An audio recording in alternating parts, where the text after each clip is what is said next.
This folks, at this time, I'd like to call the Common Council of the City of Plattsburgh, New York Finance Community Development Committee meeting to order. Let the record show that all members are present. The first order of business is the approval of the minutes of the December 8th, 2022 Finance and Community Development Committee. I'll take a motion. Motion by Councilor Gibbs, second by Councilor Bob. Any alterations, changes, or deletions? Seeing none, all in favor? Aye. Opposed? Carried. Item 2.1, draft resolution authorizing award consulting services for the preliminary design of this SRT Phase 3 bike and pedestrian pathway. Motion. Councilor Kelly, second by Councilor Bob. Discussion. Can I get an explanation for funding? The funding was a little confusing for me. Which part of the funding? Do you Well, want to it's just the way it's worded. So, so the total not to exceed $194,195. And then it says, at the There's top a of it, breakdown of the total. So the council previously approved 167,017 for this project, but the estimate for the project by the consultant came in at 184 and change. And so that created an overage of 27,000 and change. That we have to request from the general fund. that's what I wanted to know. So this is the $27,195 is going to come out of the general fund. I understand that. So, I'm sorry, did you finish? Yes, that's all I needed. The clarification. Okay. And had a couple questions on this. One isn't, I'm thinking it's a little early to do this. I mean, I walked that stretch many times and I don't see where we have any good options at this point, where there aren't sidewalks already or access to bicycles. And I was wondering if we should wait a little further till we get more settled on the on our plan for the harbor side. And how many people bid on this? There were, actually, this came out of the LSDA preset list of contractors, and we could have just picked directly off of that list. It's a short list created for our benefit to jump straight to awarding consulting services, but instead we reached out to everybody on that list. I believe there's 6 different contractors that selected for the list, and we asked who had the availability, interest, and specific knowledge for creating a preliminary design like this for us. And we ultimately got 2 submissions. It was BML and Fisher and Associates. And BML, Barton and Judas has superior local knowledge than to Fisher and Associates. So we decided to move ahead with Barton and Judas and requested them to provide an estimate to us. So we have a record of other people. Sorry, that's a great record to you, but so we have a record that we did reach out to other people. Absolutely. Other Yeah. vendors. Yeah. Okay. So this is just for design. This Consulting is for the just for preliminary design at this point in time. We want to get the preliminary design down and see what all elements we will be looking at before we move ahead to further into the final design. So a lot of projects like this, we will do a contract for preliminary all the way through final contract. So we're actually taking a more conservative approach with it. But we do, I just want to remind council that we do have an active grant associated with this, with a grant deadline that we're trying to achieve. So we've already gotten one extension for this grant, and we don't believe we will be allowed another extension, at least from the preliminary design phase. So we need to get this off the ground and running if they're going to be compliant with the grant. How much is the grant for? The grant It's 1 It's 1.5 million total for all phases of phase 3 of Saranac River Trail. That's split between preliminary design, right of way acquisitions, final design, and actual construction costs. And DOT allocates that as the project moves forward. So we don't have access to the entirety of that 1.5 million until the project progresses to that phase. So Sorry. For the preliminary design phase and right of way incidentals associated with some preliminary design grant allocates 167,000. We believe once we get beyond the preliminary design phase, we can make up the overage, the 27,000 and change overage with other process steps between from preliminary to final and on to construction. And it's not out of precedent for other construction projects like this to have overages. Especially this grant was awarded back on.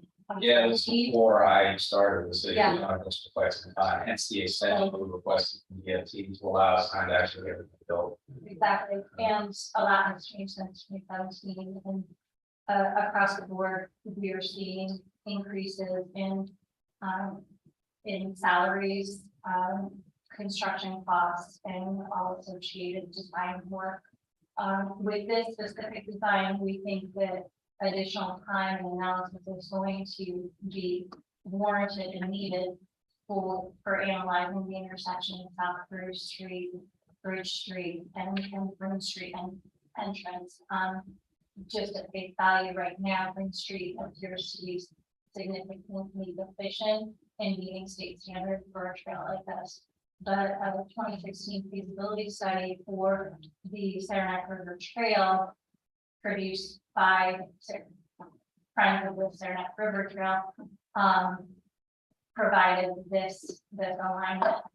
So in coordination with other municipalities in the region, we are trying to move forward with the existing trail alignment. Yeah, this trail doesn't contact with anything, it just contacts with our river wall. It goes down to East Point, that doesn't connect with them. That's the end. No, we started as the terminus for. Yeah. the trail. So this actually links up with phase 2 of the Saranac River Trail, which links up with phase 1 of the Saranac River Trail within city boundary. But it will create a full linkage of 45 miles along the Saranac River that runs through about 6 municipalities. And as discussed last year, the river walk will also be part of the mix of connector between the phase 2, which ends at Durkee Street, to where this is scheduled to start on Bridge Street. And to your point, Jeff, I think you're absolutely right that the concern that I think we all have is to make sure that the design itself not only adheres to DOT standards for roadway and road use and pedestrian access on roadway, but it also holds into what has already been preliminarily recommended as part of the Harborside Master Plan design. what's the deadline that we're up against on this with the many extensions we've had? What kind of the deadline? I think we're looking at July 2025. Yeah. 2025, but there's For the grant.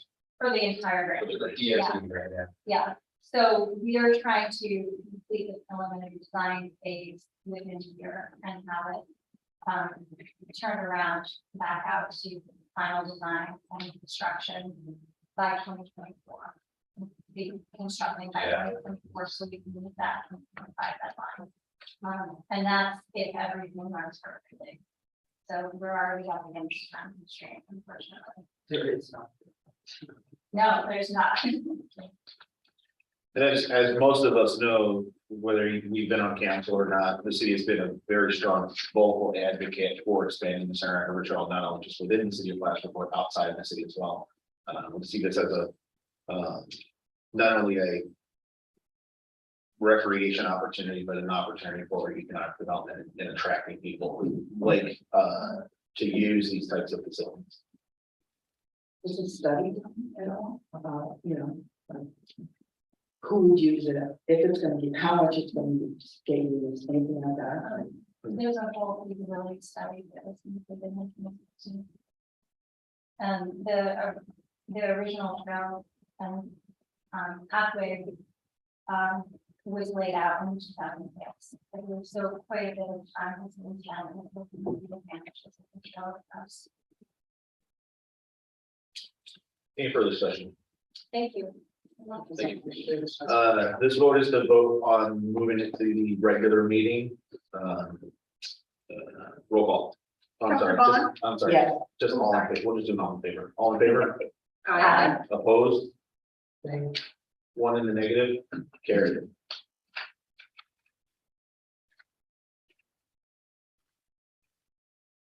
Two point two A, and so I'm gonna interject the agenda here. We have a presentation of the draft comprehensive plan, which Shalice and Alicia have put together, and I don't think you intended to match the video, but no, great.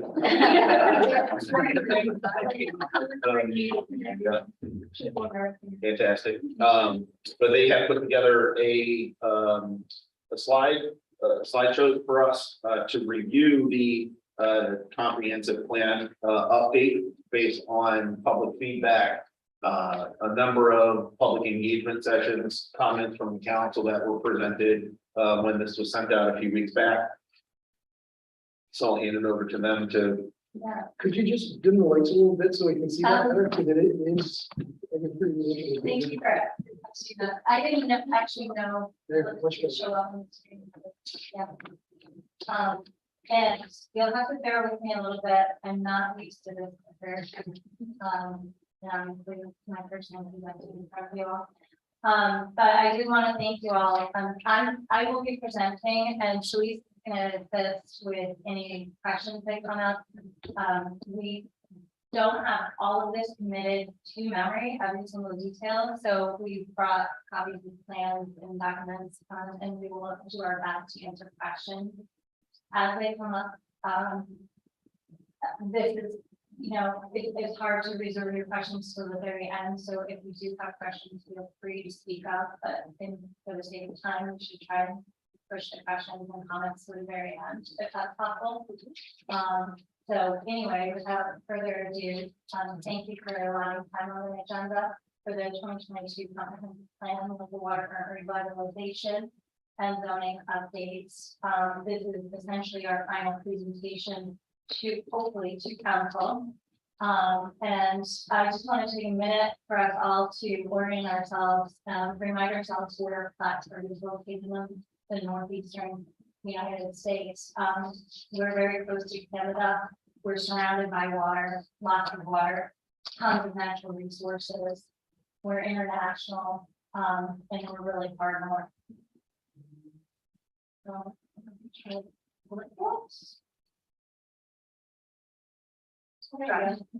review of our agenda, we have a lot of informational barrels to clear. And the agenda is pretty straightforward. I'm going to jump into introductions. We pretty much covered that, but. Ready? Oh, here's like. Well, I guess it's not working. Okay. So thank you, Mayor Rosenfeld, our fearless leader, for supporting this effort so far. Got Matt Miller, Community Development Director, who's been working on this effort for quite some time, and Shalice Marva, our planning assistant. We gave our consultants the night off, but they put a significant amount of work into this as well. There's the associate, Dan Shearer, principal in charge, Emily Gardner, project manager, who presented back in November a workshop and public meeting here in this room, as well as John Beaton, the principal and senior planner from BFM and design. And none of this would necessarily be possible without the funding support from New York State Department of State. So the impetus and kickoff, can't really read the very top, but I'll do my best. Really, where today's draft started, the very starting point was a January 26th preliminary draft of the local waterfront revitalization plan. In 2017, DOS essentially put their review of this plan on hold because of major staff changes in the city.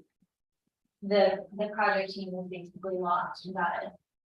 As well, there was a high demand, high interest in ensuring that the local waterfront revitalization plan and the comprehensive plan were compatible and congruous.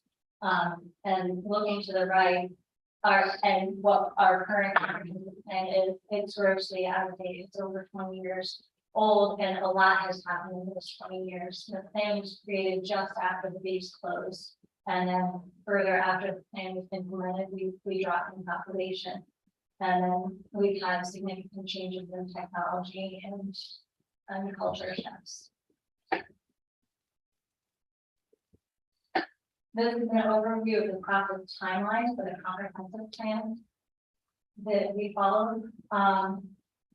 So the comp plan and the LWRP, I'm gonna just shorten it, as we're used to referring to it as.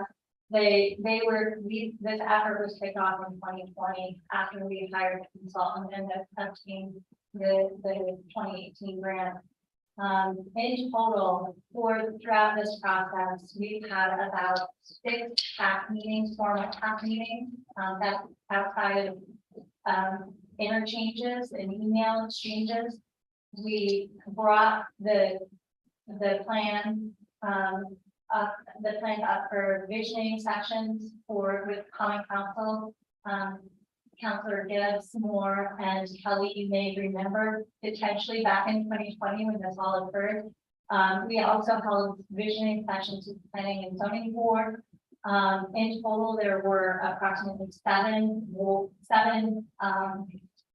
workshops held, 5 of which were word specific, but covered each and every board. We had 2 surveys circulated for a few months each, and held a couple 2 public presentations with the final presentation and community workshop, again held back in November of 2022. And that brings us to where this point, and our feeling that we have put a significant amount of the work. There's been significant opportunity for public engagement, feedback incorporated in this, and we really feel that the plans are as complete as we can make them as a community, with the exception of kind of a few refinements and revisions of just, basic editing. So from there, we can go to the next step. I just want to give you an idea of the comp plan process overview to you all. If you are not familiar with the process or forgotten, but it's a basic planning process that was followed in a process that was laid out by the Department of State in specific tasks that we had to adhere to and show that we had followed, but also for practicality to ensure that the plan was as complete and robust as possible. So overall, it was a very collaborative and iterative process, and one of the main desires for the comprehensive plan is that it's an actionable plan, and a plan that can really truly help Plattsburgh thrive moving into the future. This is an overview of the table of contents. I didn't want to bore you with this, but I think it's good to orient you to the format of this table of contents. And so while the process is pretty standard and straightforward, the table of contents is not a typical table of contents for a classic comprehensive plan, because this actually puts the plan forward and moves the inventory and analysis to the rear in the appendices. Even though we did this, we weren't trying to downplay the amount of time that went into understanding the existing conditions. So we did provide in the introduction an overview of the inventory and analysis in the community snapshot, and also provide an overview of the community engagement in the introduction. The next section is the community vision. This again is not standard to a lot of other comp plans, the way this vision is structured. The vision takes, typical visions are a very succinct statement. It was important to the community that this vision paint a full picture of what they want Plattsburgh to become. And there were so many different elements that overlapped and reoccurred throughout. It turned into a multi-page vision that really lays out the groundwork of what they want Plattsburgh to become. And distinctly, if you try to synthesize it down, it's a thriving city. Next. So the next section is the policy guide section, which is broken into 8 primary resource areas that cover the systems and management of the city. There are the natural resources, infrastructure and accessibility, community resources, recreation, arts and culture, historic resources, housing and economic development. And across each one of these are core characteristics that are built in for vibrancy, equitability, and resiliency. And the theory behind this is that when all 3 of these overlap and are applied at the same time, we get a thriving city. The organization of the policy guide section is broken down for each policy guide to have a vision, summary, and strategy. Next slide. And then the next section is the land use and zoning update strategy. So this got held outside of the policy guides because this is its own standalone element. And this section highlights the desire of the city to have 15-minute neighborhoods, emphasize the waterfront, strengthen priority areas, and attack assets, and then go for a holistic comprehensive zoning update. The map on the right just shows the need to create that connectivity. Next slide. So the final section of the comp plan is the implementation and conclusion section. This is really where the rubber will meet the road and putting the plan to action. In order to do that, we and our team have laid out a 5-year 5-point action plan, utilizing the policy, land use, and zoning strategies. Then there's an area that covers project funding, because you can't get a project and then a vision off the ground without funding. And then we're holding ourselves accountable to have annual tracking and reporting to ensure that this plan doesn't fall behind a shelf or collect up on a shelf and really get put to work. So with that, I'm going to slide into the local waterfront and revitalization plan, if that's okay with everybody. Not everybody necessarily would know what a local front revitalization program or / plan is, but essentially the comprehensive land and water program. And getting down to the basics, it's a strategic, actionable municipal revitalization plan for the waterfront. It comes about by voluntary grassroots efforts. So the city actually has been engaged in local waterfront revitalization planning since 1996, but we have yet to adopt a plan. We have an overlay district, but we haven't adopted a plan.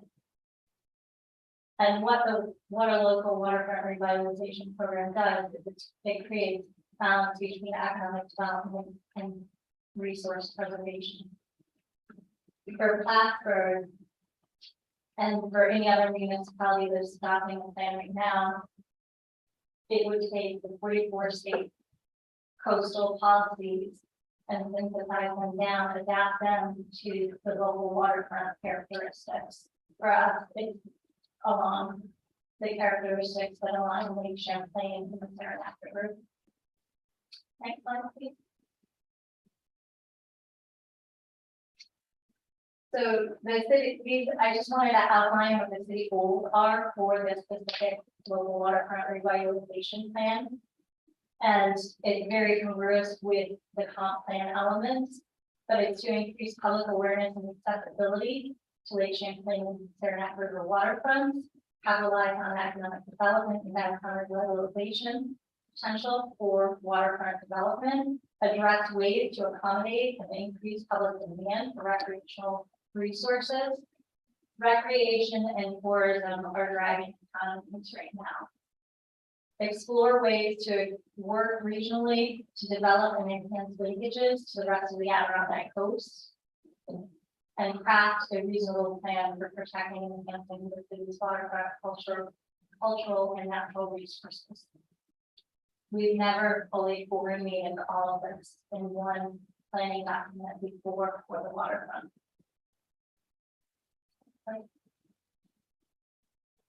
So why is that certain that I kind of stated it already, but these are the few reasons that hit the top of my mind. So why did any one of you locate here? Why did you stay here? What draws your attention to Plattsburgh? What happened in 1967? What happened in 1995? What's currently happening? What are the trends that the city is trying to meet and stick with? So we can remain competitive and interesting and attractive. This is an overview of the timeline. I make timelines. So the LWRP followed a very similar timeline to the comp plan because we were trying to coordinate the planning efforts because we want the two to be collaborative, but also because we received a grant to allow for us to update them simultaneously with one another. So that, again, back in 2016, we arrived at the preliminary draft plan, the LWRP, DOS tabled it until we were ready and had the staff, the appropriate staff to move it forward. 2018, we received the grant. Early 2020, in the spring, we had a kickoff meetings. August of 2020, we had revised the draft plan, the 2016 draft plan, in response to comments we received back from the Planning Advisory Committee and our Department of State representative who reviewed it. But then we had to table it for a little while and allow the comp plan to catch up, so they could be compatible with one another.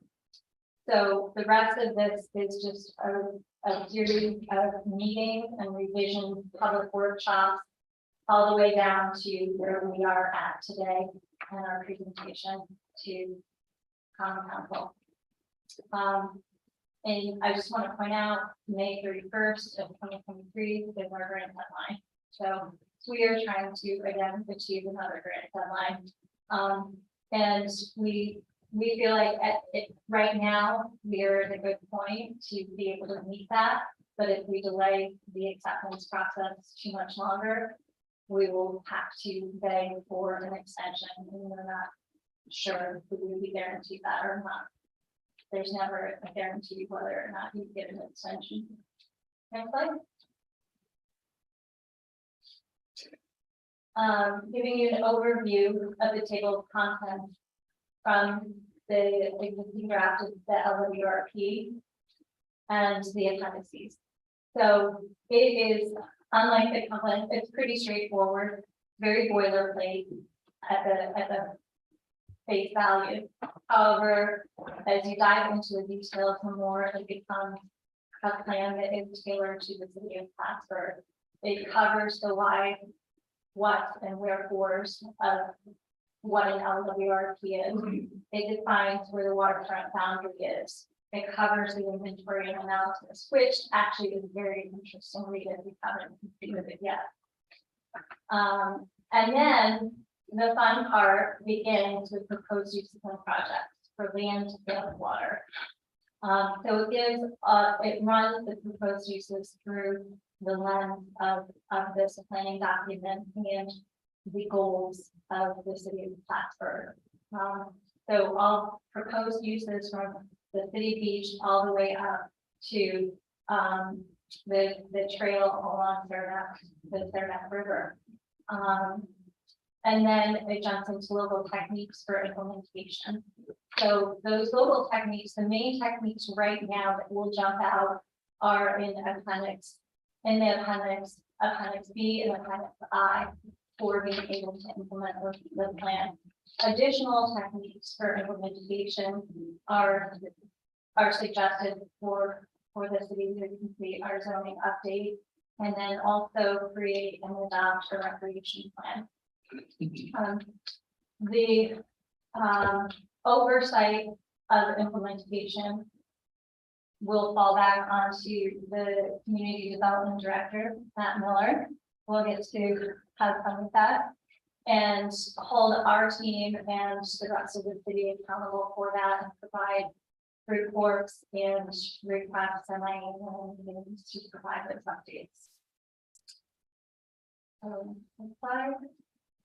Here is a look at what the waterfront overlay boundary extents are, what they're proposed to be. And so it's easiest to pick out where the harbor management plan boundary is and then work inward from that to see where the boundary goes. And basically, if you follow each one of the 5 areas, add all up the perimeter of each one of those, that is the boundary, including the harbor management plan boundary. And this boundary is larger than, excuse me, this boundary is larger than the previous boundary adopted for the overlay district that we have in our current zoning code. That's just west of downtown, so just a little ways up the Saranac River from the area 4 district. The reason for moving it all the way up to the Saranac River is because we expect that there are going to be more proposed projects there. And a goal of the LWRP is to increase public access to waterways for recreation and enjoyment, and increase the city's competitive advantage. But also because we have incorporated the property at the end of Reeves Lane into our city boundary as well. Next slide. So this slide goes over the outline of the overlay district, waterfront boundary, LWRP, consistency review, and development guidelines. They all got meshed into one proposed zoning update, and they will currently there will be see of the draft plan. And really, what this does is creates legitimacy, accountability, actionability for the plan. It assigns responsibility for oversight, the ability to set up a waterfront revitalization committee, provides review action. It has a severability clause and covers all the basics of what you would want. Arizona law. Next slide. This is the harbor management law that we've couched it under the office of zoning updates, but actually it would be a code update, local law. And it would be assigned chapter 177 and called harbor management law. Again, this provides legitimacy, accountability, actionability, and would have oversight and all the basics that you would want, as well as defining the boundary. Next slide.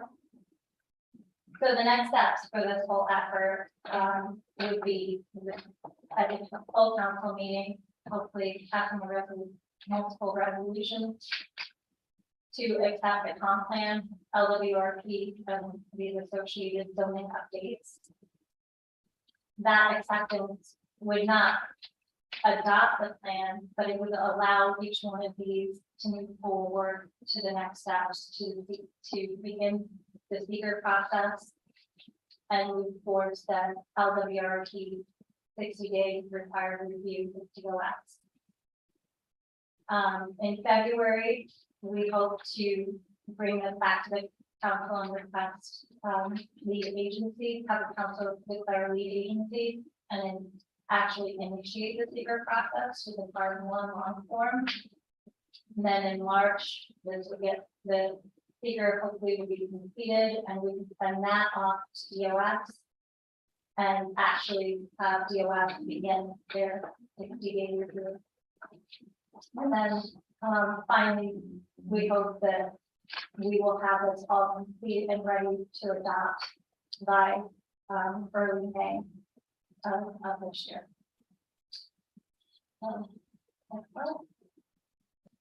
And with that, I think we can open it up to discussion, questions, etc. And any questions about the importance of this effort? I'd just like a copy of this. It's really well done, and I appreciate you having all the work into it. Could we have a copy? I don't see why not. That was a great presentation. Thank you. Incredibly informative. and helpful. Very true. I really appreciate the process. Sorry about that. Oh, sorry. Yeah. No, go ahead, Jane. Oh, I was gonna say just one term you used that I had not heard before. What's that 15-minute neighborhood term? 15-minute neighborhood. So it's a concept, it's a planning concept, to kind of localize services.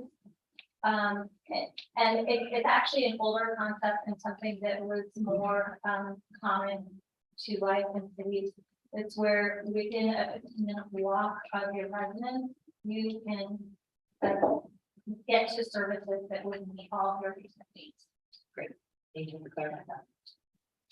Yeah, I have some questions. So, I guess I'm not really clear on the grant component of this, of both the LRAP and the comprehensive plan. So, we want to meet the May 2023 deadline to submit for a grant, right? No, we No. have an active grant right now that is paying for this entire effort. So when you say it's paying for this effort, what does that mean exactly? So we were awarded a grant for 125,000 and change.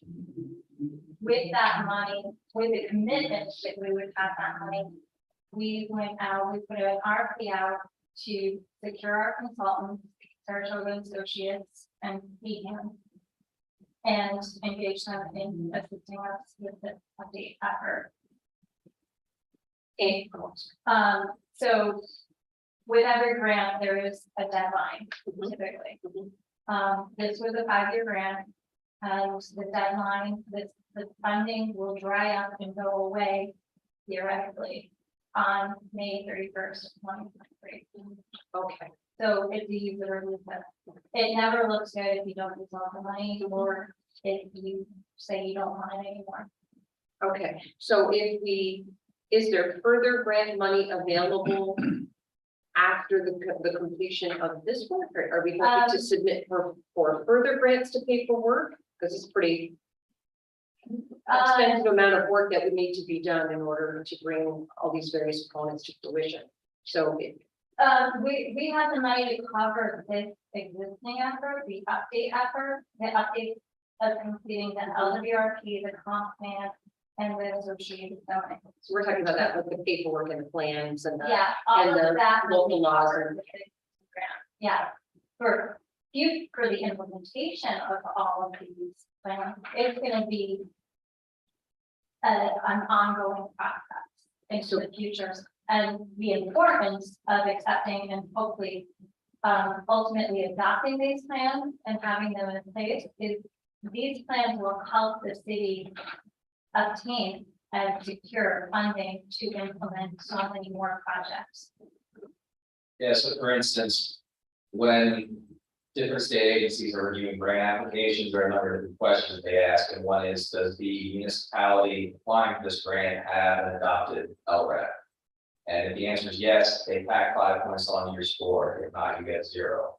Now, that's not a make or break for every grant, but over the course of 10 or 20 years and several dozen grant applications, you are talking about a difference of several $1,000,000 we'll have to use that would otherwise if we did not have this stuff at all. Okay, so if we adopted 2.2 and 2.3, which are to accept the comp plan, accept the LRAP, you're saying it would strengthen our chances for application processes for further. Absolutely. Okay, so, and I understand we're kind of jumping ahead, but No, that's okay. 2.4 says to accept the draft zoning update LRAP. Mhm. No, she has this, not like mine. So I split them all out separately, so, but they're all, it's really a combined action. Okay, so 2.2 is to accept the comp plan, 2.3 is to accept the LRAP, but 2.4 is to accept draft zoning updates, right? Yeah. Okay, Associated to the LRAP. Yes. okay, that's something. Because there are zoning updates that are also going to be associated to the comp plan, which have to be done over the next.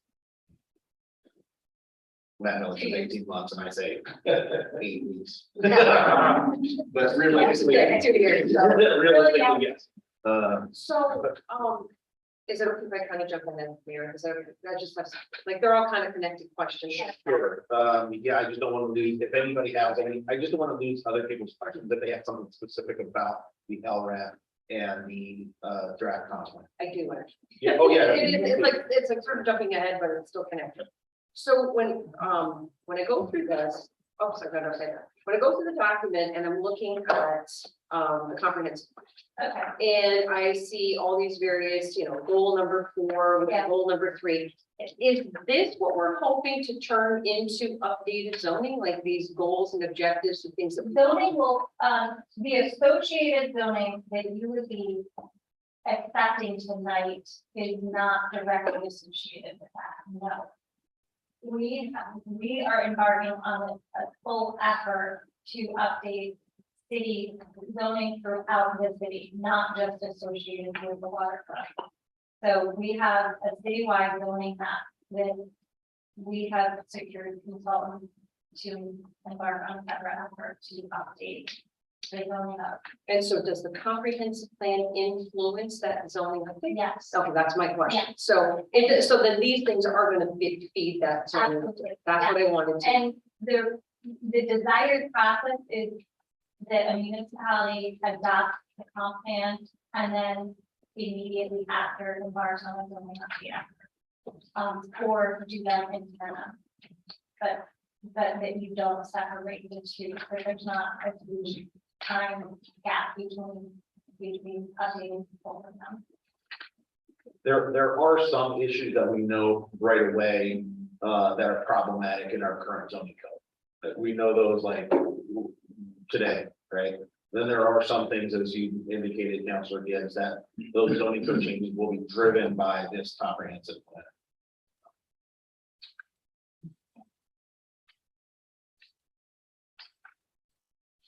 Any further questions about the presentation? Or did you get your other question answered about 2.4? I did. Okay. So I just one other question. It doesn't really have to do with presentation nonetheless, nonetheless, but if I'm going through this and I have more questions about what's in here, what's the best way for counselors to get those questions answered? Does we just keep going through it?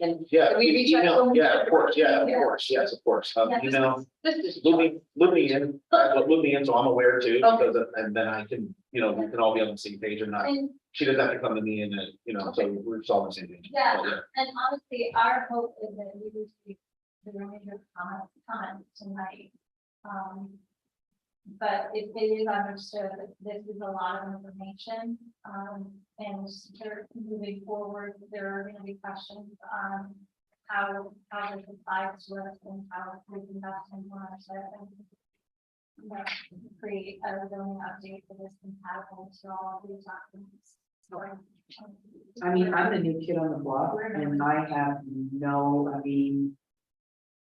I haven't even dealt with hardly any of this, so, I mean, there's gotta be easier. That's what I like about this presentation, that is Yeah. a nice holding together of all of the actions we have to take and explains how they're interrelated. And that's what we try to do definitely with this presentation. Understood that there's a lot of information. But we feel it's our responsibility to the citizens of the city to keep us moving forward. So we have plans that we can work with and get projects and actions on that. Otherwise, if we wait too much longer, we are not going to be able to complete this with the funding that we have in place. And our plans are going to be virtually out of date with all the citizens. Would you consider this a condensed version of that binder? Yeah. Would you? So, I mean, you can get that to us. It would help. Oh, I believe we sent this out digitally as well. If you need it printed, then we can certainly still take that for you. I'd like to just have Okay, yeah, I think we've sent that. We sent the LRAP. I'm almost certain we sent the LRAP and the comp plan. Yeah. Via email and. We did it for the end of the year. Julie wasn't counselor yet, so I don't know if she has a copy.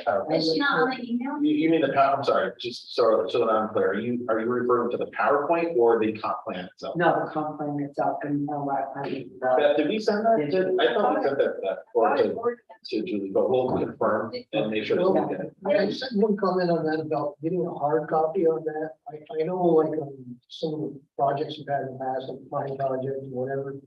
I went back and looked at those things many times. It's a little bit tedious sometimes to find it after a couple months. You know, it gets embedded in some thread and it's hard to find that. I know in the past, I looked back at these things as reference many times.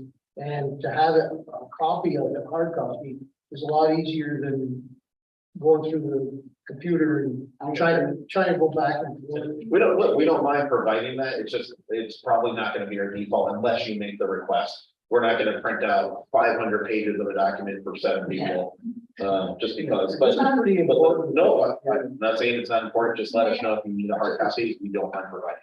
I just also want to remind everybody that there are draft copies and links to the entire process, public process on the community development webpage under the LDRP content update. So it is available to the public. And I just kind of want to follow up, like, to Julie's point, you know, a lot of the work on this was done before I was on council as well. This has been going on for years, as Alicia has mentioned. Is Alicia, is that the correct pronunciation? Okay. So, you know, part of the fact is that when we're here on council, we authorize and hire professionals. Like, I'm not a professional city planner, nor am I a professional in code and all of these things. To a certain extent, we hire these people and trust them. And yes, it is our job to review it, but it is very clear to me from your timeline that there has been extensive work, not only on developing this, but on refining it, rechecking it, and getting all of that public feedback. Yeah. So at some point, we need to say, we are not the experts. I can read this plan page forward, backwards till I'm blue in the face. And I'm not going to have the same capability and capacity for it as those, you know, who are involved in developing it. So thank you for all your work and thanks to everybody who did. I'm really excited about it. Thank you. Any further questions about the presentation? Just a note, like, if, you know, the vote tonight is to move this to the regular meeting. We have a week. If there are comments to provide back, please do. And I'm sure if they, you know, if there's edits or updates that can be made that are major changes that, you know, or if they are major changes, we have a different discussion come time to vote on this permanently. But, you know, if there are updates, please council gets have provided in terms of clarifications and references to Champlain Center South, then we can update that or at least indicate why it's in there. But yeah, that's that's part of the process, I think. Yep, absolutely. So, and I do appreciate the work that you all have put into this. I know, Alicia, you're still consider you're brand new and you ramped up very quickly to take hold of this and to create a mastery around it. So I appreciate the work that you've done on getting this ready for us. Yes, thank you. Anything else about that? Okay. 2.2 draft resolution authorizing acceptance of the draft 2022 comprehensive plan update motion. Councilor Gibbs, second by Councilor Pop. Any further discussion? Roll call.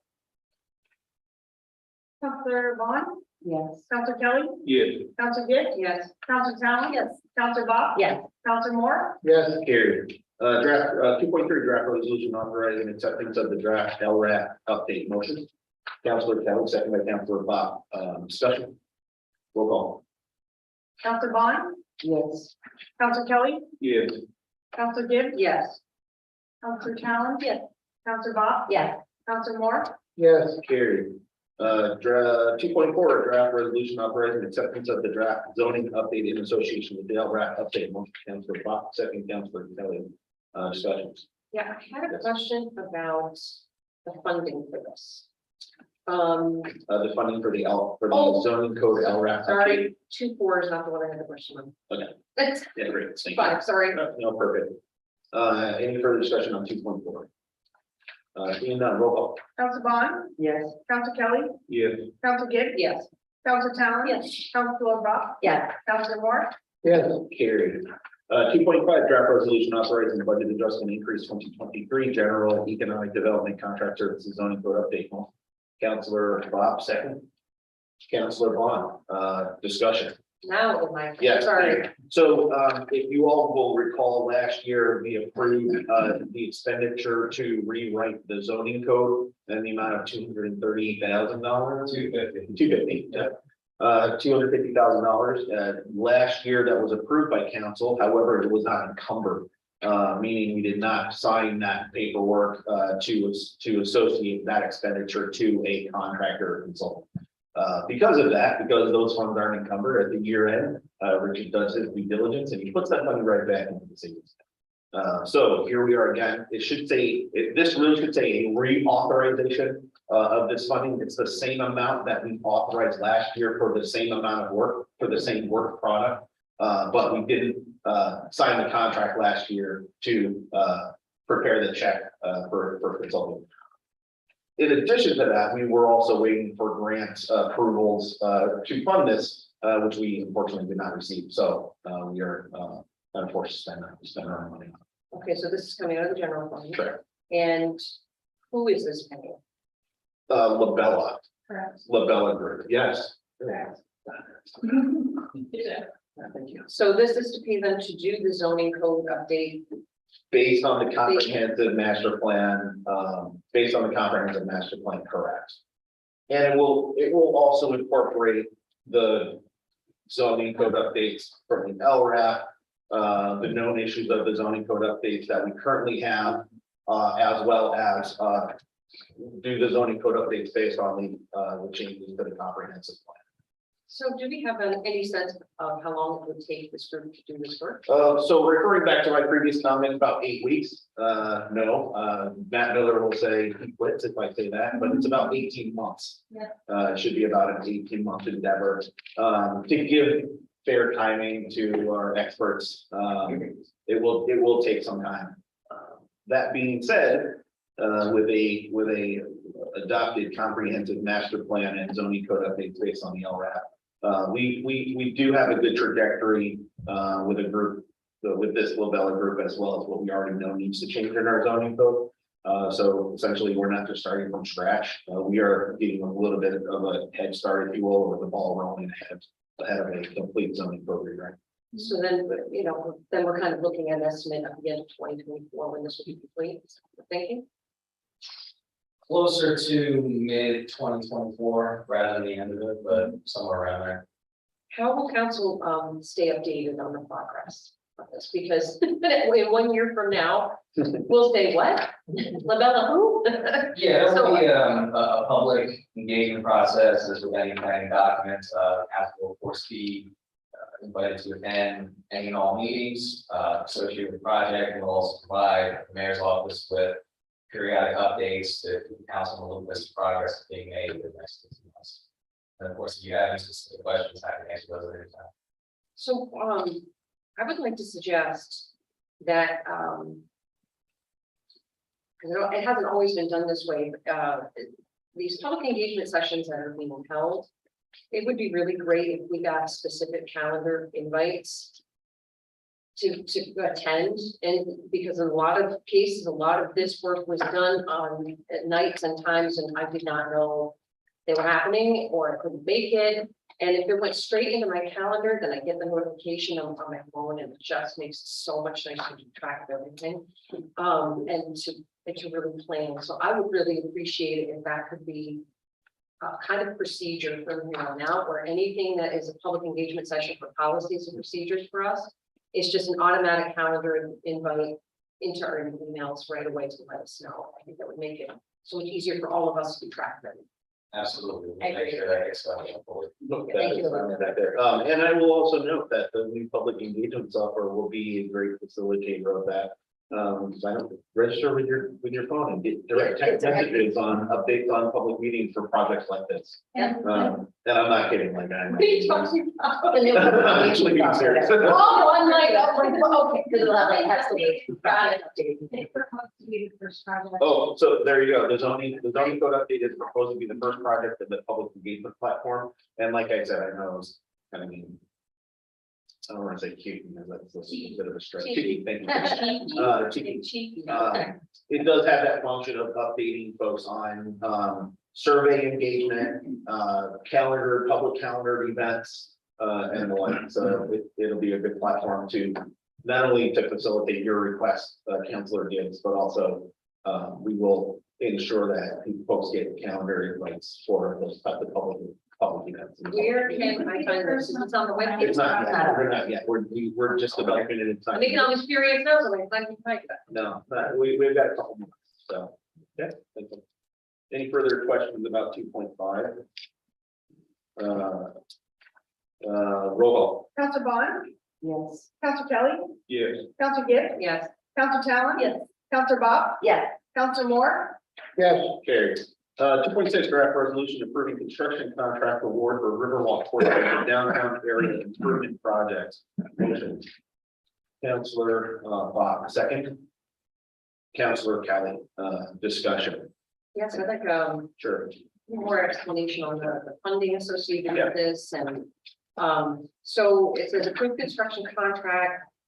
From funding from 2019 capital project DRI streetscape. Correct. Can you explain? a little? Sure, one of the city's DRI contracts with New York State was $2.9 million for a combination of streetscape improvement and riverfront access projects.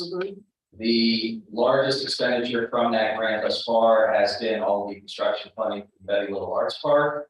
There was several $100,000 in there for design, engineering, and construction oversight for Saratoga Associates, the city consulting engineer.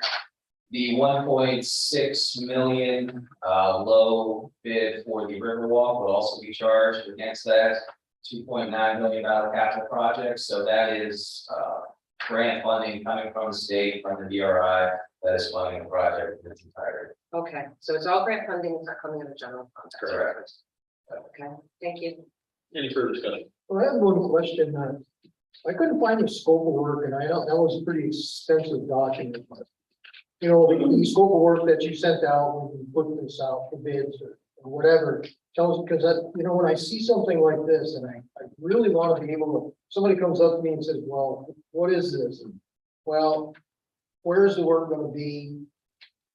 You know, are there gonna be, there's gonna be 3 benches between Broad Street and Ridge Street or whatever. I couldn't find that. And I really would like to know, not right now, but you know, the document that was the scope of work. Like a design In document. the awarding documentation that we were sent this week, there is a line by line description. Oh, no, that was a bill of materials. That wasn't a scope of work. Do what it's gonna cost. No, it wasn't a scope of work. Well, it looks to me like it would suffice if the scope of work because it described that benches are being installed. Yes, it's a bill of materials that there's gonna be benches there, but where are they gonna be? I don't even know exactly where this work is gonna be. So council, I can provide you with the plan set and bid manual that was put out with the bid package. Effectively, this is a new 10-foot wide pedestrian path going from the corner of Broad Street and Derby Street, right at the entrance to the Gateway Building, cutting between the abutment of the Bridge Street Bridge and the Gateway Building and parking garage down to the top of the riverbank, and then going straight across along the Durkee property all the way to Bridge Street. So there's that dilapidated boardwalk that's there now. This would be a brand new concrete boardwalk with amenities, benches, new lighting. Everything that was proposed as part of one of the, complementary projects to the prime project, which is, of course, still held up. But with the grant funding for the streetscape improvements and riverfront access project expiring this December, we need to move forward with this now, so it's not imperil the use of that grant funding while we have it. Okay. But I can certainly provide you with a full plan set, so you know exactly what's being built. Yeah, well, excuse me, in something, on something like this, people often ask, well, Yeah, what are we building? what are we doing? Yeah, what are you building with 1.6 And million I know there dollars? must have been a scope of work Yeah. somewhere along the way, and I couldn't locate it, so I was just inquiring, I wasn't asking for an answer yet, but you did clear up most of it for me. Yeah, absolutely. And I'll send you those documents, so. They can sit down. Yes. Okay, thank you. Any further discussion? Where are we at, 2.6? Any further discussion? Go. Counselor Bond, Yes, Counselor Kelly, Yes. Counselor Gibbs, Yes. Counselor Talon. Yes. Counselor Bob, Yes. Counselor Moore, Yes, Carried. 2.7 draft resolution authorizing city roof hall pre-renovation asbestos inspection service agreement. Motion. Councilor Bob, second. Councilor Bond, discussion. Roll call. Counselor Bond, yes, Counselor Kelly, Yeah. Counselor Gibbs, Yes. Counselor Talon. Yes. Counselor Bob, Yes. Counselor Moore, yes, Carried. 2.8 draft resolution authorized change order number 5, CPNL Associates Agreement to review lot site management plan periodic review report. Motion. Councilor Bob, second by Councilor Gibbs, discussion. So this is coming, yes, I have some questions. So this is coming out of the parking lot fund. That's how it's going to be funded. And this is the 5th change order on this? Yeah, this is an ongoing obligation that the city has in relation to the record of decision and the site management plan that New York State Department of Environmental Conservation approved for the Church Street parking lot. Because of the checkered environmental history and some of the unknowns that occur below the surface. It's a requirement that we submit to DEC periodic reports of what is happening with the site to inform them of any potential changes of uses like the upcoming Riverwalk, so that they're aware and that they can just be notified of any changes that might affect the site management plan. So it's something that we have done ever since the site was declared to be remediated. It's something we're gonna have to continue to do as long as that's in place. Any further discussion? So is the periodic review report something that CT Mail creates? Correct. They do a visual inspection of the property, check certain things per the requirements of the site management plan, package all that in a report, submit it to DEC for their review. I think it would be really great if council could get a copy of that when it's submitted as well, so Absolutely. that we can be aware of their findings and we're informed on that. Do that. Thank you. Any further discussion? Roll call. Counselor Bond, yes, Counselor Kelly, Yes. Counselor Gibbs, Yes. Counselor Talon. Yes. Counselor Bob, Yes. Counselor Moore, yes, Carried. 2.9 draft resolution, restore New York grant application approval for Creighton Center demolition. Motion, Councilor Bob, second. Councilor Kelly, discussion. Yeah, I'll jump in and give you a bit of a background on this one. So Restore New York is a demolition grant, or demolition program, to restore, property, for future use. My office was approached, by the agency, the funding agency, asking if we would consider, submitting an application specifically for the Creighton Center demo. A little bit of a more background is that the Creighton Center demo has been approved by council, which includes the assignment of the demo contractor as well as the funding for demolition. So it's already, regardless of whether council passes this or not, the demo of the Creighton Center is going to proceed forward for the demo consultant or the demo contractor timeline. If you recall, Councilor Bond, you might not remember this, but that the funding for that demolition is funded through the ARPA money, the American Rescue Plan. Something like that. federal funds that the city received in the amount of $2 million to $384,000 of that have been allocated to demo the crate. So that money is already there allocated to pay for the demo contract. This grant will supplant funding, supplant the use of ARPA funds for the demolition. Essentially letting us use that $384,000 in someplace else. That being said, this item is on the agenda for council consideration. Hopefully, we can agree, if anything, that the use of ARPA funds can be used elsewhere, and we can potentially use these monies to demo the building. So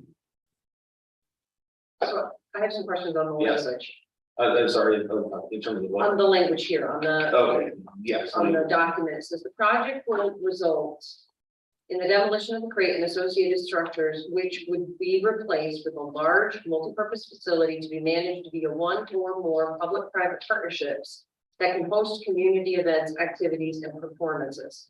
So is the acceptance of the grant contingent on creating a multipurpose facility? No, the preparation of the preparation of the property and the grant requirement is such that that is made available for future use. What's made available? The property is made available for future use for potential large multi-purpose facility to be managed via one or more public-private partnerships that can host community events, activities, performances. Well, and to kind of go back on that in terms of the language, I mean, even tonight I've heard the term facility used to describe a path. Like Yeah. facility does not necessarily imply building. Correct. Facility could even be the land use, like an open Correct. space area. Correct. Well, I just have one comment here that being adamantly opposed to the destruction of the Crate Center, a building only 50 years old. I cannot support this in any way. I would hope that at some point, someone would maybe make a motion to reconsider tearing down the crate at some point. So I would not really want to facilitate this in anything. Just my opinion. Okay, thank you. Any further discussion? Roll call. Counselor Bond, I can't help but think I've been out of this. I'm not having a wonderful opportunity to be part of this decision, so I'm just gonna say. Counselor Kelly, Yes. Counselor Gibb, No. Counselor Talon, No. Counselor Bob, Yes. Counselor Moore, No, No. 3.1, discussion 2022 year-to-date report, that has been provided to council, and we will note that as the preliminary report. There are a number of other, a bit more work that Richard's office needs to do to finalize those numbers. Once the final report is completed, it will be sent to council probably ahead of the next finance committee meeting, so people can review it and look at it. That way, people have access to it and can have questions. And then Councilor Bond, please, if as you're reviewing that report, that's provided monthly, and it shows monthly, expenditures, revenues, and then if you flip back through those pages, there's munis reports on department by department, account by account reporting based on the report for that month. Please get with Richard if you have any questions, or you can come to my office if you have any questions about that report. Richard has made himself available multiple times throughout the years to answer those questions or to get clarifications on that report itself. Okay, so please use his office if and when needed. So I have some questions for Richard. Okay. So we got the updated cash report. The most recent one says that we have 2.8 million in cash in the general fund. Yep. And so when I look at the budget, the munis report, page 44, where it says, under interfund revenues, I'm assuming account 2810 general, all the way over for 2023, it says 2,084,000. So is that 2,084,000, is that the amount that we're gonna be putting into the cash of the general fund? No, No, what does this mean? that's the amount that the general fund is going to be contributing to the debt service fund to pay a debt service for 2022. And it's been revised to 2,059,000 from 2,084,000. Okay, The whole So- amount on there, 3.6 million, doesn't apply to the general fund, just the top line. if you're Right. looking at it. okay, I think the water fund in there shows over 1 million, but that's been revised down to some 900,000. Because it was the last budget adjustment we had to do before adopting the 2023 budget was to revise the debt service fund numbers, because we found out what we had to pay for principal and interest on the band fund, and that's maturing in November 2023. Okay. So what happens during the year is each time there's a debt service payment we made, the funds get transferred from every cash account, from every fund that you see there to make the payments. So the debt service fund is a pass-through fund. And it has to balance with what we actually pay for debt service throughout the year. It can't be an estimate or a guess close or something like that. It's gotta be that. So each time a debt service payment is ready to go, on the 1 January 15th, that funding that you see there is going to be accomplished for each debt service payment from each applicable fund. Does that make sense? it does make sense. I guess what I'm trying to understand is how much, and I don't know if this is something you can answer right now. How much can we estimate we have in spendable cash in the general fund after we have figured out what we need to pay for our debt? That's what I'm trying to understand. Here. It's based on the revenue anticipation for the entire year. Mhm. Versus the expenses for the entire year, because the debt service is part of it. The 2,059,000 in the budget for debt service is just that piece of the general fund. But of course, you got $11 million, 11.9 coming in for property taxes. You have 4 million coming in for sales tax. So the revenues that you anticipate is estimated revenues are going to be, spent on making the appropriations Mhm. for the whole year. Right, I understand that. I guess what I'm looking for is what isn't going to be encumbered? How much are we expecting not to be encumbered for, like, all the various expenditures we have? Am I making my question clear? I'm not sure. It's about 24 million, I think, for the entire year, for the general fund. But what about cash, the unappropriated, unallocated? Well, the 2.8 million that's in the cash account right now Mhm. would be what we could say is our savings or bank account balance, which doesn't include anything that's not collected for receivables or anything that isn't spent for prepayments, or excuse me, has been spent for prepayments but not expensed yet.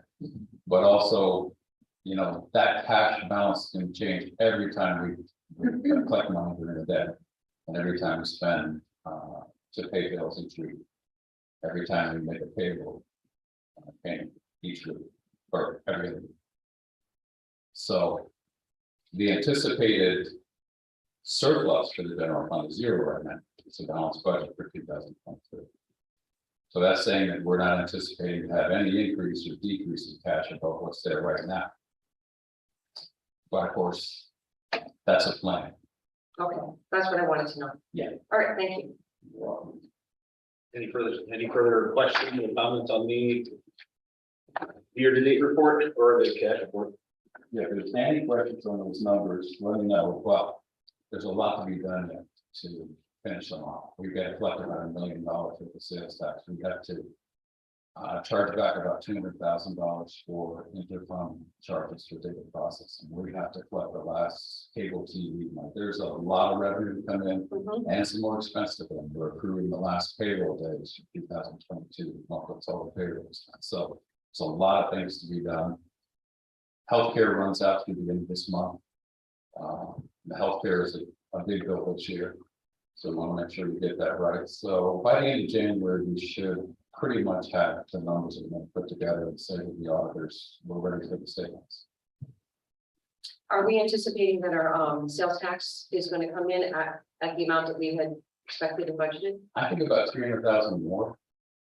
Just what the projection is. We definitely, so the county estimates our sales tax revenues for the year, and we take their number. And their number is very conservative. Typically, it's probably we make up about 6% on what they, 6% above what they typically will project for us. 3.2 draft resolution authorizing the budget adjustment increase in 2023 general state aid and economic development contract services. Councilor Gibbs, second by Councilor Bach, discussion.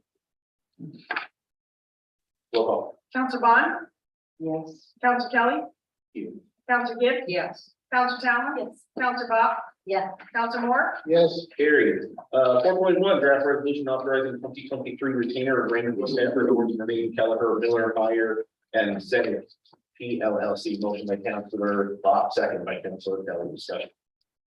Roll call. Oh, sorry, go ahead. All right. how much are we paying for retainer? I didn't see that on there. I saw the hourly rates, but I didn't see the. I don't know, we don't pay a retainer, we just pay bill rates, correct? With Jack, with Keller. Oh, I'm sorry, yeah, right, so we, Because isn't that what a retainer usually is, like? No, it's just Basically, it's the term part of the contract with the law. Some can require retainer fee, but not necessarily. Just have to lay out the expense as moving forward. How we- okay. Right. Roll call. Counselor Bond, Yes. Counselor Kelly, Yeah. Counselor Gibbs, Yes. Counselor Talon. Yes. Counselor Bob. Yes. Counselor Moore, Yes, Carried. Any new business? Yes, sir, I'd please. like to bring up some recently old business, and that is going back to number 2.9. 2.9 on our agenda tonight. It was stated that maybe we should have I don't know, another vote to see what to do with the creeks and what would it take to turn that around? Turn it around. The vote to demolish the creeks and motion to rescind. I think so. Might rescind. Is that a question? You know? is that a rhetorical question or? No, it's a real question. What it requires to. So we have to go back to the specific resolution. In this case, I believe it was award to a construction company. And I don't know if they've already mobilized or what their time frame. I've got a signed contract sitting upstairs. Okay. So, I'd have to go into the contract and see if there's any termination without cause kind of provisions. I can't answer that right away. In general, you could have case specific. So it would depend on what that resolution is. so we just voted to take pretty much a done deal and pay for it with ARP funds. Instead of a hundred grand. I hope we can reconsider it. Just to be clear, this was a resolution not moving forward to the agenda. Yes, I understand that. I understand that part, but that just doesn't make any sense. What? If we've got the opportunity to have a grant paid for 384,000 that we want to use our funds for previously, and why wouldn't we do that? Because it'd be destroying a perfectly good building, perhaps. Well, it's going to be destroyed anyway, yeah, contract signed. I think, Well, we could rescind that. Mr. If we Miller wanted told to. us that. We could rescind that. We have a new counselor. I don't know, maybe that should be brought up and all the new counselors in the way in. Do you guys typically go back to votes when a new counselor comes on? Nothing was reconsidered when I came up to council. I don't, is that typically practice when new counselors start in January? Each situation is unique. Huh, The only time it was ever done in my many years of being on this council was when we were going to spend $4 million to build the 2 bridges on the Saranac River Trail. And we had enough votes to vote it down. And then the next week, I believe Council Gibbs led an effort to reverse that. And then we had enough votes to continue with the $4 million problem, which, by the way, I'm very grateful that Council Gibbs did that because I love those bridges now. Yeah. you're nice. You're, you were a visionary back then, and you probably still are. That was But, almost a compliment. well, I'll say you still are. Oh, okay. You still are. I'll take that. So, boy, we've gotten ourselves back into a corner here, we like. We got $384,000 of ARPA funds that could be spent for, say, parks improvement. And I think we're already over our planned budget for parks improvements, so we're gonna find a way to pay for that. But it just doesn't make any sense. If the building's coming down, why not try to get help to pay for it? Just makes sense. Well, and on top of that, just to piggyback, if we did, let's say, apply for this grant. And then sometime along the way, I mean, for one thing, it takes time to prepare the application. For another thing, it takes time for them to be considered. If the travesty occurred that we were to reverse that decision, we could probably cancel our application. But if we don't apply for it and we do move forward, we have just left money sitting on the table, especially since we were approached about it. So it just seems crazy to me that we're walking away from money that we might potentially, most likely, will use. I guess protest votes are, okay. Can we do something perhaps a little bit out of the ordinary, similar to what Council Gibbs did a few years ago with the bridge? Can we bring this back up? The grant application? Yes, to bring it, I mean, they can all. Well, we just voted to not bring it to the Next meeting. week. They didn't even to put it free down, so. And Council. I have no idea, and I'm not trying to presume anything, but I'm not asking for special consideration on this matter because I'm new. So I have absolutely, I'm not asking for anything. I have not expressed my opinion on it. It doesn't matter, it weighs nothing in this decision, so I have been hearing on this. it seems interesting, like if we were to bring it back up for a new counselor who at this time feels Well, that's that they not the need, reason, it's to reconsider. if we were to bring it back up when we have a new counselor, well, I'm firm on my decision. I think Counselor Kelly is, and it seems like the three who are known seem pretty firm. So if we were bringing it back to the table, in theory, it's for a new counselor who's saying that at this time, they feel like they need to abstain. So bringing something back to the table for something that seems like to abstain on seems very, very like delaying the movement of government to me. Well, I mean, council meetings are for council business, and anybody can introduce a resolution at a council meeting. And anybody can introduce a resolution for a council meeting. There's nothing prohibiting anybody from doing that. Sure. So I think that, everybody, if there's a counselor who wants to reintroduce that at the council meeting next week, you're perfectly within your right to do it. And that's it. And then you vote up or down and we just move on. So how's that? or we give it a deadline. For the grant application? What's our application deadline? Believe January 27th. Okay. Is the deadline. So We would have to get the council approval to apply and then turn an application around within 12 days. We have to have a public hearing. there's also a public hearing that because of the timeline, we already advertised for it next week. Not knowing how this vote is going to go today, but we hedged our bets just in case the council did approve it, so. We'll have to address that as well, but Why does there need to be a public hearing for that? It's for the grant requires, this particular grant program requires public hearing. People, the building's coming down. Okay, barring some kind of miracle, that building's coming down. We have an opportunity here to redirect the funding for it from our funds, ARPA funds, to grant funds. I don't see why we don't do that. And I understand those of you who didn't want it torn down in the first place. That makes perfect sense. I won't argue with that in the least. But the building's coming down. So who pays for it? ARPA, which we could use for other improvements. Or grant funds. Which one? It's just interesting to me too, because there was a lot of concern expressed over the cost of the demolition. And again, now we have a possible path. And again, even if we were to pull back on this for some reason, we could cancel it out. Just don't understand why we wouldn't proceed with the grant application. But I guess we'll spend our own money. Potentially, if there's only two people that wanted to tear it down, sitting here. Right? One of the things that, Yeah, that's. that we talked about extensively, that we've never been able to find money for. One of the things we talked about extensively, and we've never been able to find money for, is farmer's market. Well, there's $384,000 that just dropped out of the sky for the farmer's market. Or something similar. So.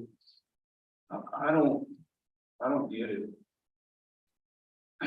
Well, we already voted on the issue, so Well, I don't think it's worth again. continuing to go on at rate. We I appreciate everyone's opinion, but I think everybody has said what they had to say.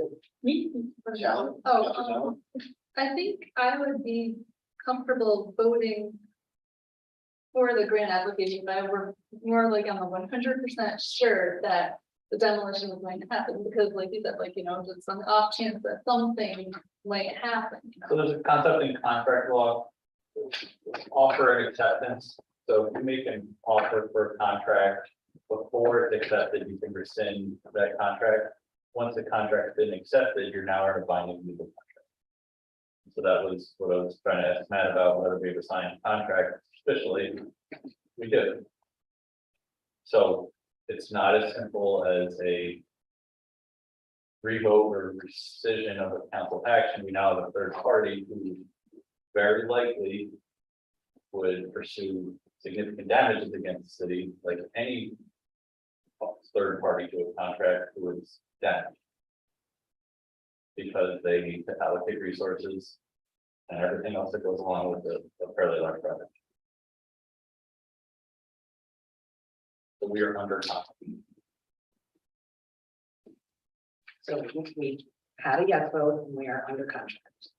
I'm not sure how much more certain we could be. Obviously, there's a conversation going on right now that inserts some uncertainty into the situation, but there would be dire consequences if we were to take that path. So it seems pretty certain. I don't know how much more certainty we can have in this world of constant uncertainties than what we have in front of us at this point. Yeah, if you're unhappy with the outcome, that's understandable.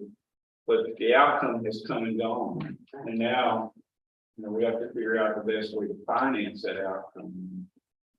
Seems to me the best way to finance that outcome is to apply for this grant. Why wouldn't you? Right, and it seems like insult to injury to me, because it's like, if there are those who are already unhappy about the outcome, I would think they would be equally unhappy about the concept of us using our ARPA money towards it when we could have used a grant. So this seems a little bit like cutting off the nose to spite the face, but everybody, of course, is entitled to it.